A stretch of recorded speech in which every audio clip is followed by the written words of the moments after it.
Welcome back to the channel. This is the Action Figure Grader, and I've been getting a little bit of the collecting bug.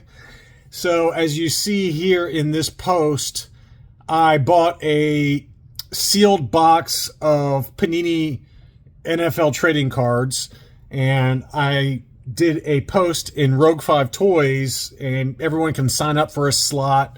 And I'm not making any money on this, really. I'm just basically charging, the cost of the packs.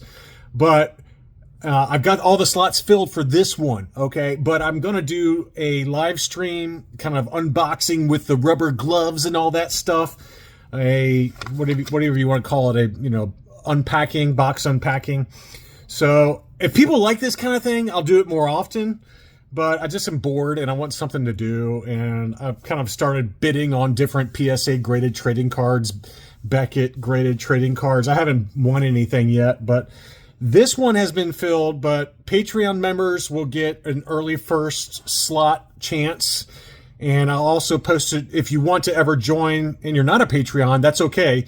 Just join Rogue 5 Toys for the next one. And what I usually do is I post it and then I pin it to the top so people can see it. And people can sign up for a slot, pay me for their pack, pick which slot they want, and then we'll do the live stream. So I'm waiting for this 2023 mega box from Donruss Panini to arrive. It's a sealed case, and then I'm gonna do the unboxing in a live stream at some point. And if this takes off and people like it, I might do this more often, or even maybe have a second channel where it's just pack unboxings and PSA cards, price guides, things like that.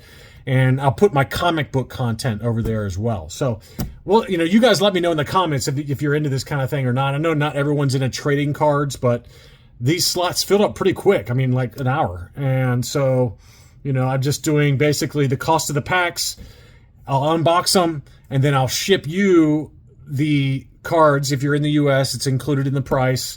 And I'm also, I do have a PSA membership. So for people that want to, let's say we get a case hit and you get like an autographed card or something and you want to grade it, then I'll submit it to PSA for you as well. So anyway, I'm not trying to take over the world with graded trading cards, but I just am bored and I want something to do. So that's the long and the short of it. But the bottom line is, if you're into this kind of thing, these kind of pack unboxings or whatever you want to call it, then, join Rogue 5 Toys, because that's where I'm going to post them first, and then to my Patreon members.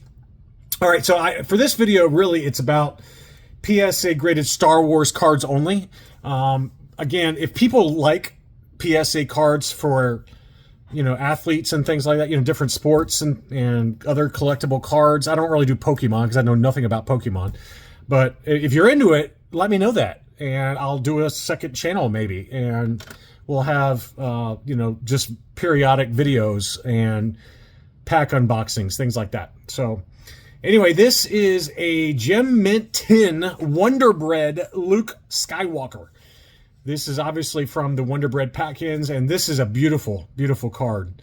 And this guy, he's holding the gaffy stick, which I never noticed that before. I don't know why. I've never noticed it on this Wonder Bread Luke, that he was holding a gaffy stick. It just kind of blends into me or something. But it was listed for $2,400, and the best offer accepted on that was $2,000. And I didn't pull up the PSA data on all of these. I guess we can look it up now if it's on here. No, it's not on this one. But, oh, here it is right here. Check PSA data. And so for this one, there's 67 PSA 10s. And out of the 1,449 that have been graded. 67 PSA 10s on that card. And we're going to do a dive on a few of these where you can look at actually the price data on the PSA website, which I'm glad that PSA does that. It's very helpful for me when I'm overbidding on Kobe Bryant PSA 9s and 10s, autographed Kobe Bryant cards, and I keep losing over and over again, and it's just crazy how expensive they've gotten. Here, now I've got obviously the Star Wars #1, the Luke Skywalker and Stormtrooper. This is a big card, and I've got several different grades here, and then we'll also look at the PSA data on this. This is kind of like the litmus test for the overall market, is how are Star Wars #1s doing? Because there's a lot of them out there, obviously, given how expensive they are. And, you know, it makes sense to grade almost every single grade for Star Wars #1. So it's a, you know, it's a good litmus for how the overall market is doing as the prices adjust. And the price chart on that we'll show you in a second for the PSA 8. But this is the 7 grade, and I just wanted to show you the difference in price, you know, how quickly it ramps up in price. But this one sold for $275 in an auction. And then I had 2 different PSA 8s for the same card that sold. You can see the obvious left to right miscut on that one. But that one was down in Australia, sold for $9.92. This one had maybe a little bit left to right versus this one was right to left. This one was overcut on the right-hand side. This one maybe just slightly on the left-hand side. But this was a nicer card and did sell for slightly more money. It was in the U.S. as well. That one sold for $1,000. That one's a really nice card, though, near mint to mint example. So then you can pull up the PSA data on these cards, and you know, you go to the certification, PSA cert, type in the certification number, it pulls the card up. Here's the scan of the card. PSA now scans each submission for, you know, if you send them in. And, you know, they have the PSA estimate here of 1,100. Don't use that, though, because it's not as exact. It's kind of like an average, and the average can be skewed one way or the other. So if you click on this sales history button, that's the one to click on, and you can kind of see the sales data, and you can break it down by grade. So in this case, I broke it down to the PSA 8. And this chart is very similar for pretty much every trading card out there and pretty much any collectible out there, right? We had the COVID era price bump, and that was true for comic books and action figures, everything from January, you know, basically December of 2020 through about, you know, June of 2022, maybe December 2022, with the big peaks being in March, April, May of 2021. That's where prices just went completely haywire because we were all stuck inside and we all had free money flowing. Not everybody, I didn't, but a lot of people had free money flowing to them from the government. So the prices just went stratospheric on everything. So you can see here, this PSA 8 was averaging, it got to a peak price of almost $4,000. Now, ignore this one over here. This is probably a signed card that was a PSA 8.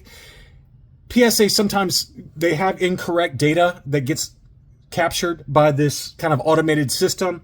So the numbers can get skewed. So you can take those kind of numbers out. And this number probably helps skew the average that we saw earlier. But, you know, the data to look at are in the last few sales here. And you can see here, they've all been kind of in that 800 range and up. And now they're, you know, from November 2024, it's been ramping up. It's slightly, it's not as much, but it's been slightly going up in price, right? It was kind of November, December, 780, 800, 805, 1100 in a buy it now situation, and then 920. We obviously just had this one that closed a little bit higher. But if you look at data for any card that has a lot of different grades or a lot of different sales, the 1996 Topps Kobe Bryant rookie card, for example, there are many sales every week of that card. And it's all following this same kind of chart where we had this massive peak, we had this drop back down, and now it's starting to inch back up again. So to me, I feel like we're at a floor for PSA graded trading cards in general. Just, I'm very broad strokes here, okay? We're not being specific to any one card. Clearly, there's always exceptions, right? There's always going to be exceptions. But for broad strokes, we're starting to see the ramp back up again for prices in different graded trading cards. So to me, this is me looking at it from an investment perspective.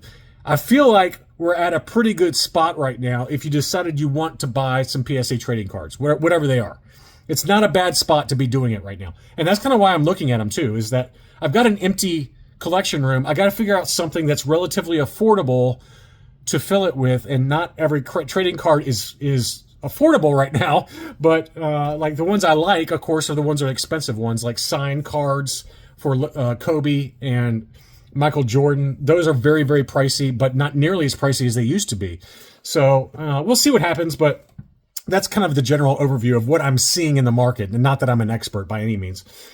Here are some Mark Hamill signed cards. I think the interesting thing about Mark Hamill signed Star Wars cards, no matter what they are, But PSA authenticated cards, this one's authentic with an auto grade. Auto grades don't typically get nearly the same price that one that has the card itself graded plus the auto grade. Okay, so this is just auto grade 10.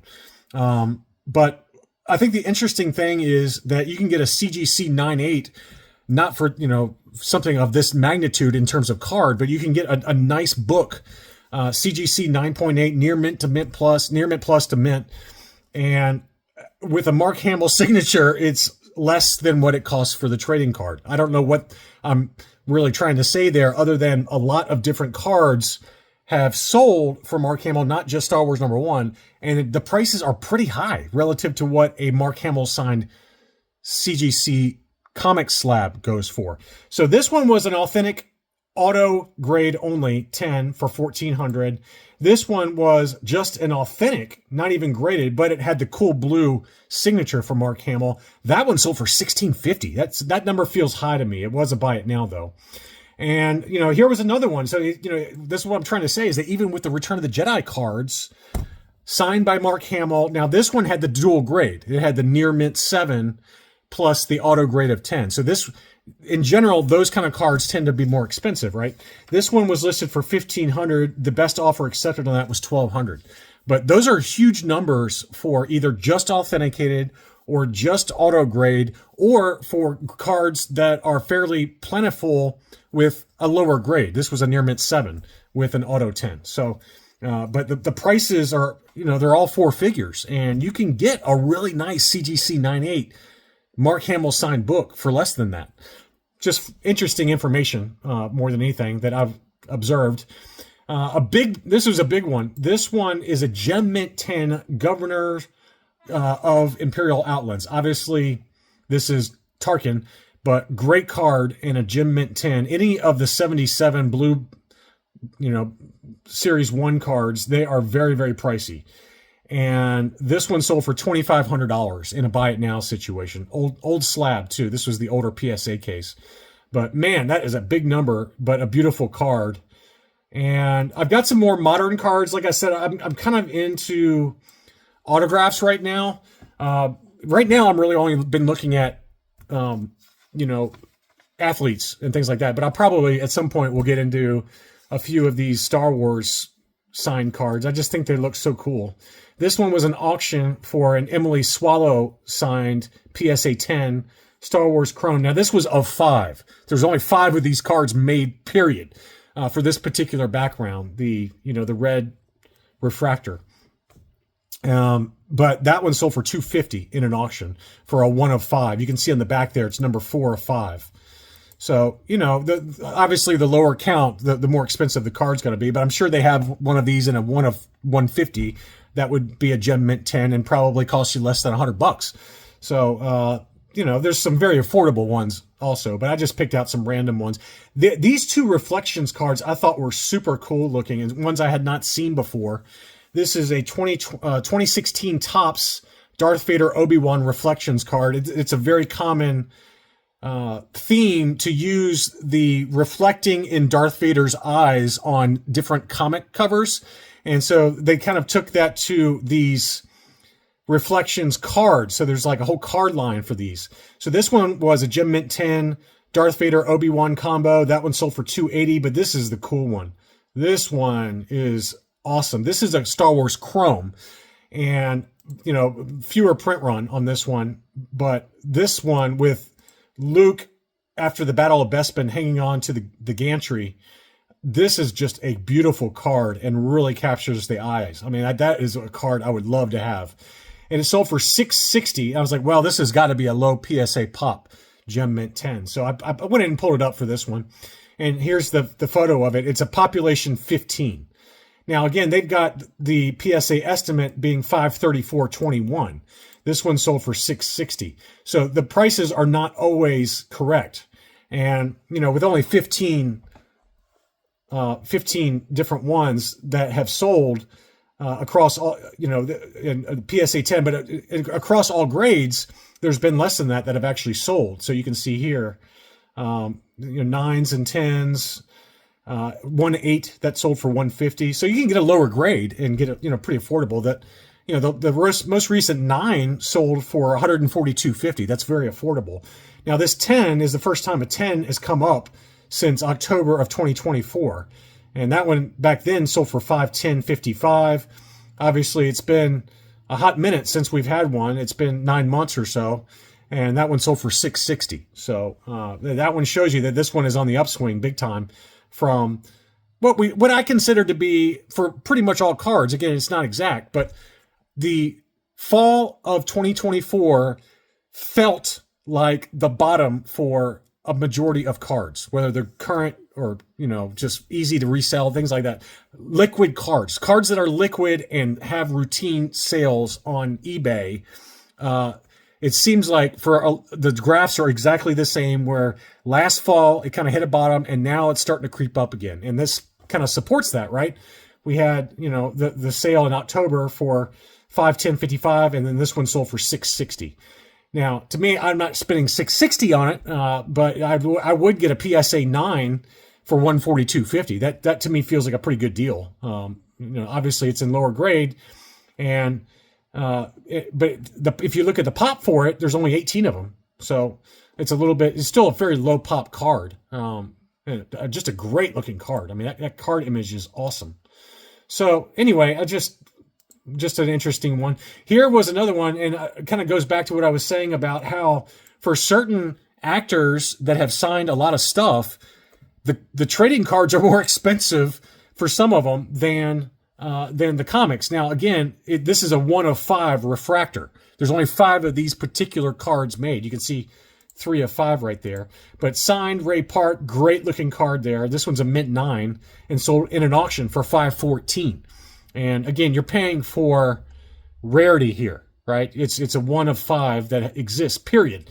But there's cheap, if you want to collect autographs, there are cheaper options than buying this card. You can buy either one of the refractors that is a bigger number, like a silver refractor that's 150 of them, or get a comic where you can get a CGC 98 signed Ray Park book for under $200 really easily. So, but I just thought it was interesting in that, you know, these low print refractors, they really do command big money. Here was another beauty. Obviously, James Earl Jones has passed away, and you get an autographed card by him like this in a mint condition, it's going to command a big number.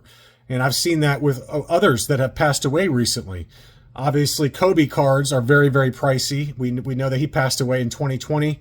And Hulk Hogan cards, he just passed away. Those cards are very, very pricey right now. So you got to figure out how important it is to you to have some of these cards, especially in high grade like this one at 1258. That's a big number, big number. But obviously an absolutely stunning card there. Next up, this is a weird one I had never seen before, but you know, this is one of those refractors where they make different levels of them. So this is the Mojo refractor. That's a 16 of 50. This one's number 16 of 50. So there's only 50 of these.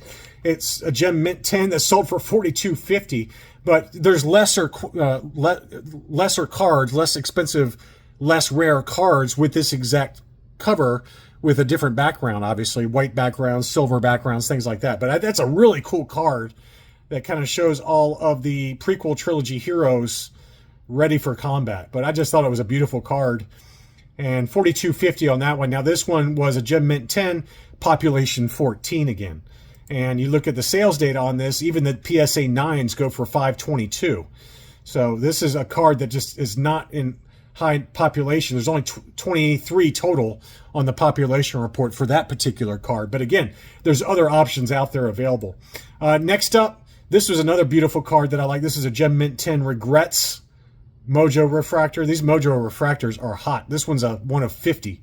That one sold for $843, but you can see Obi-Wan and Padme in the background of that one. That is just, I mean, some of these Star Wars, modern Star Wars cards are really, really beautiful pieces of art, and this is one of them.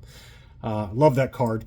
Andy Serkis, this is the kind of card I would target. I don't know if I'd pay $600 for this, but, there's others that are probably not 1 of 10s. This is a number 9 of 10. But I would love to have an Andy Serkis signed Snoke card, or Andy Serkis signed from the season 1 of Andor, you know. I just think, this is a cool autograph to have. This one sold for $600, but again, it's only a 1 of 10, so it's going to be more expensive, but beautiful card. This is something I'm obsessed with. I've been looking at these printer plates. What are printer plates, you ask me? There are 4 different colors for every card ever made. I don't remember the exact ones. It's like yellow, green, or blue, red, and then black or white, something like that. But these are the actual metal plates used to make the cards. So these are 1 of 1s. All right. So this is a metal plate, and you can see on the back there that this plate is a one of a kind collectible. This is the yellow printing plate used to manufacture that particular card of Boba Fett from 2021, and this one's also signed by Temuera Morrison. So it's graded authentic because it doesn't have a backer on it. This has just got a sticker on the back. If they actually have a finished back on it, which some of them do, then PSA will grade these and give a number to it. Otherwise, they'll just label it as authentic. But I'm obsessed with these printer plates, and most of them are not very expensive. This one obviously is because it's Boba Fett and it's autographed. But there are plenty of printer plates out there for different cards that you can get PSA authenticated ones for like $50. It's just for the card collecting community, they kind of ignore these. But to me, this is like owning a piece of the manufacturing process for the cards that I just think is such a cool thing. So anyway, I had never seen them before because I'm relatively a noob when it comes to trading cards. But it's just something I had discovered recently. I saw like an auction for one, and I just thought this one was particularly really cool, given that it's Boba Fett and it was autographed by Temuera Morrison. So that one was listed for $1,000, but it sold for $700 in a make an offer situation. And again, the trading card community doesn't really care about most of these, unless it's like a really big character or a big athlete, like a Kobe printing plate or a Michael Jordan printing plate. Most people don't care about these, but I don't know why, because they're truly 1 of 1s. There's not any others for that. There's 4 per card, right? There's for different colors used to stamp on the colors, and this one was the yellow printing plate for that card. So anyway, I just think that they're super cool, and you might want to keep an eye out for them because a lot of them are not very expensive. You can find some really cool ones that have been PSA authenticated for like under $100. So anyway, that is really it. But let me know in the comments, number 1, would you guys support an AFG's Slabs and Cards channel? Because it's something I've thought about. I'm not saying I'm going to do it, but it might mean 1 or 2 less videos a week for my main channel. But I would also be interested in doing more, sealed trading card case unboxings and letting people buy at cost a pack, and then we'll do a live stream on the other channel. So it would just be something fun and different to do, and a way to interact with you guys. I haven't quite figured out how I'm going to do this live stream yet, but it'll be on this channel for sure. But I just don't know how I'm going to. I want to be able to show the cards as I'm unboxing them, but also still have it in high res.